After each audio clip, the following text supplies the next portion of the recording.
This is a special presentation of the Ticats Audio Network. This is a special presentation of the Ticats Audio Network. I'm the voice of the Ticats, RJ Broadhead, and joined by head coach of the Ticats, Scott Milanovich. Scott, when you hear head coach of the Tiger Cats, what comes to mind?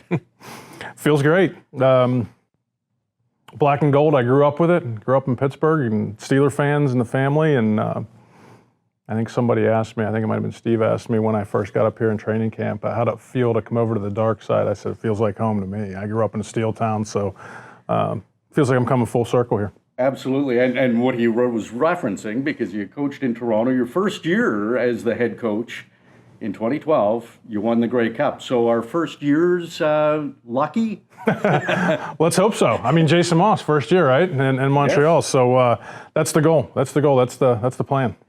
Speaking of Jason Moss, that 2012 coaching staff, do you ever look back at that? You know, O was with you, Jason Moss was there, Mike O'Shea, Chris Jones, like so many guys who went on to be head coach. Do you ever look at that coaching staff and think that was an all-star coaching staff? It definitely was, and there were guys like Steve McAdoo that went on to be coordinators, and Jason Shire. You know, it was a great staff. It was a magical year. A lot of those guys are still close friends, and as you mentioned, they've gone on to have a lot of success in the league. And you have a great offensive mind. You've been an offensive coordinator in the CFL as well. You've been a quarterbacks coach. Pretty good resume with quarterbacks who you've coached in the CFL. When you look at Ricky Ray, Trevor Harris, Zach Caleros, Cody Fajardo, it's pretty good list. How proud are you when you look back at some of those names and how great they developed into their careers? Yeah, don't forget Anthony Calvillo. Yes. Yeah, some of those guys you can't take a lot of credit for. Anthony was pretty good when I got him. Ricky, I think we reinvigorated Ricky's career, but even both Hall of Fame players, elite, Mount Rushmore, the CFL and quarterbacks. Got a chance to develop some of these younger guys with Zach, still doing great in the league. Trevor, obviously, those guys are still remain friends. And I'm very proud of those guys and what we were able to accomplish, and hopefully we can build the same things here. Things happen fast, don't they, Scott? When you look back to a year ago, just kind of joining the Tiger Cats as a senior advisor, and you and I talked, and you were basically scouting the opposition. Mm-hmm. And when you look back over this year, how beneficial was that you got to know some of the teams, then you got a half a season in the playoffs as really knowing the offense with the Tiger Cats? Yeah, really beneficial. I mean, the plan was twofold. It was for me to be an extra set of eyes and ears for O, but also from a selfish standpoint, it gave me a chance to get back into the league and, as you say, just get familiar with what defenses are doing now, what the talent level's like, and what types of things are going to work. So now that we're sitting here today, more valuable than I would have ever thought. Was that always your goal, to get back in a head coaching position?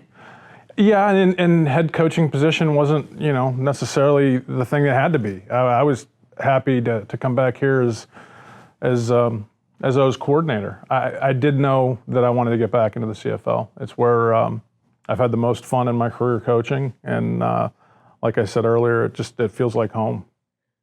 Looking at your resume, experience with NFL, NFL Europe, XFL, Arena League, CFL, with your offensive mind, are you able to, because there's little nuances in all the leagues, are you able to pick little things out and bring it to the CFL? For sure. I think the 6 years I spent in the NFL were really beneficial. I had been in a similar offense with Mark Trestman in Montreal, and then when I became the head coach in Toronto, I kind of made that system my own, but it was still a similar system. And I have had the opportunity the last 6 years to be in different offenses with different coordinators and different management and learn different ways to do things that I can now mesh with a full training camp. It was hard to do during the season, but with a full training camp, I think I can do some things differently than I've done them in the past in the CFL. So I'm looking forward to seeing that. So you got a good chance to see the team really up close. Maybe your evaluation on how the season ended and heading into next season, what you'd like to see improve?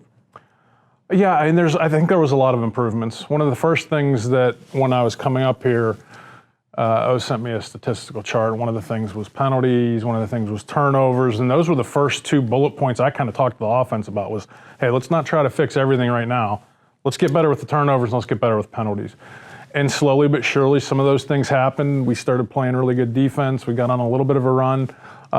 Just not enough at the end, just not enough stability at the quarterback position throughout the time. And, injuries happen in this league, and you see the same thing in the NFL right now. You can't keep a quarterback healthy. So not excuses, but it's hard to build continuity when you got different people in and out all the time.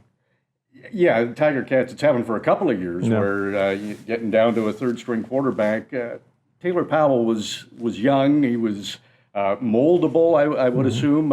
You had a chance to work with him pretty closely, and I know seems pretty excited that you're going to be the head coach of the Tiger Cats. To have a young quarterback like that and see the progression, was that satisfying for you? It was. I liked Taylor when I saw him in training camp.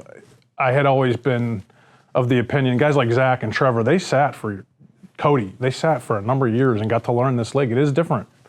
So I had hoped for Taylor's sake he didn't have to play this year, but he did. And I thought he did an amazing job. And there's things that he needs to work on. He and I have talked about them. There's things he can do to improve. But for a rookie, in the position he was thrust into, he's very coachable.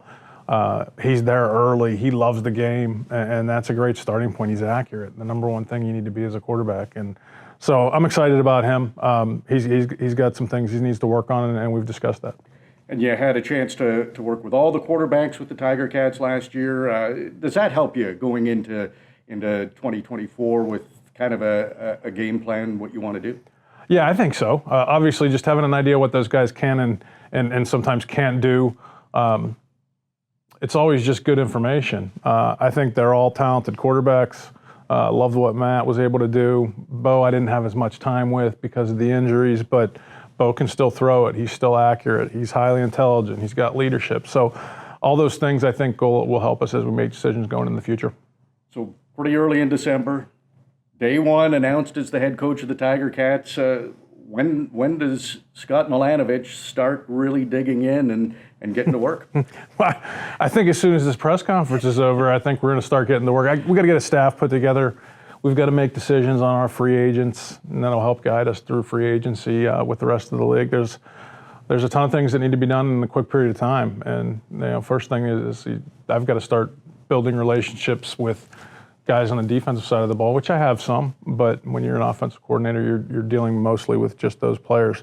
The positive for me is that I wasn't coming from another organization, so I do know a lot of the people in this building. I know, obviously, everybody on offense. I know so we're starting, I think, a leg up, but there's still a ton of work to do. So for you, you've been announced head coach. What are your goals? I know fans want to hear Grey Cup, but what are your goals? What are your expectations? Well, to me, there only is one expectation. It's not something I spend a lot of time talking to the team about, but we're here to win championships, and that's my focus. That's my mission, is to bring championships to this city, and to this fan base, and to this organization, and I know it's been a while. I've seen it happen, and the turnarounds can happen quickly. We win 18 games and don't win the Grey Cup, it's not going to be considered a success to me. So that's just the way I'm built. That's the way I was raised. So are you looking forward to talking to the Ticats Audio Network every single day? Can't wait. Well, Scott, congratulations on being the head coach of the Tiger Cats, and best of luck. Looking forward to chatting with you every day. I appreciate it. Thanks, RJ. This has been a special presentation of the Ticats Audio Network.